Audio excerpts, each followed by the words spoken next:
নমস্কাৰ বন্ধুসকল, মই মোৰ ভিডিঅ'ত এটা কথা বহুত বেছিকৈ কওঁ যে মানুহৰ জীৱনলৈ বেয়া সময় কেতিয়া আহে কোনেও নাজানে। এয়া আপোনাৰ ক্ষেত্ৰতে হওক বা মোৰ জীৱনৰ ক্ষেত্ৰতে হওক। আৰু আজি এয়া মোৰ ক্ষেত্ৰতে হ'ল। মোৰ মৰ্ণিং ডিউটি আছিলে, মই ঘৰৰ পৰা ওলাই আহিছিলোঁ ৰাতিপুৱাৰ সময়ত। ৰাতিপুৱা ওলাই অহাৰ সময়ত মানে বহুত বেছি কুঁৱলী পৰিছিলে, ৰাস্তাত মানে একো দেখা নাপায়। আৰু লগতে একদম নিয়ৰ এনেকুৱাকৈ পৰিছে যেনেকৈ চিপ চিপকৈ বৰষুণ পৰে, তেনেকৈ নিয়ৰ পৰি আছিলে।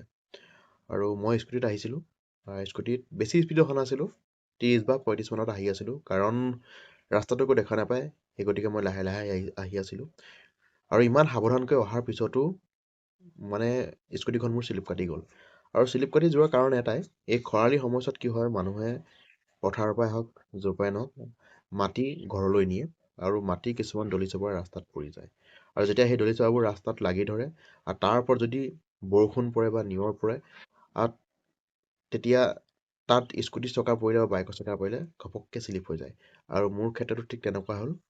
আৰু যেতিয়া শ্লিপ হৈ গ'ল মই বেছিকৈ কণ্ট্ৰল কৰিবই নোৱাৰিলোঁ, আৰু মই স্কুটিৰ পৰা মানে একদম ঘপককৈ পৰি গ'লোঁ। পৰি যোৱাৰ পিছত মানে অকণমান মুখত মোৰ ইনজুৰ্ড হ'ল। আৰু হেলমেট পিন্ধি আহিছিলোঁ যদিও মানে সম্পূৰ্ণ মুখটো কভাৰ কৰাটো নহয়, অলপ যিটো ফ্ৰণ্ট ছাইডটো কভাৰ নকৰে তেনেকুৱা আছিলে।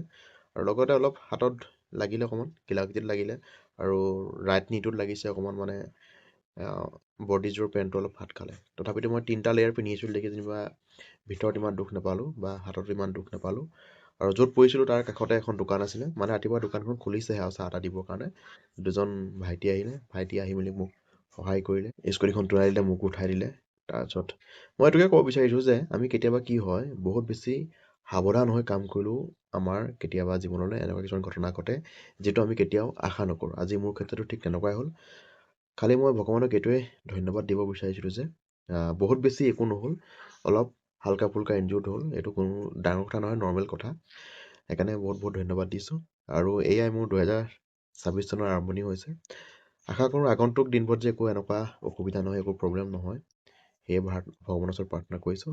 গতিকে আপোনালোকেও নিজৰ কেয়াৰ ল'ব, আগন্তুক সময়বোৰত সদায় নিজৰ ওপৰত গুৰুত্ব দিব, সদায় ভালকৈ থাকিবলৈ চেষ্টা কৰিব। চ' নমস্কাৰ।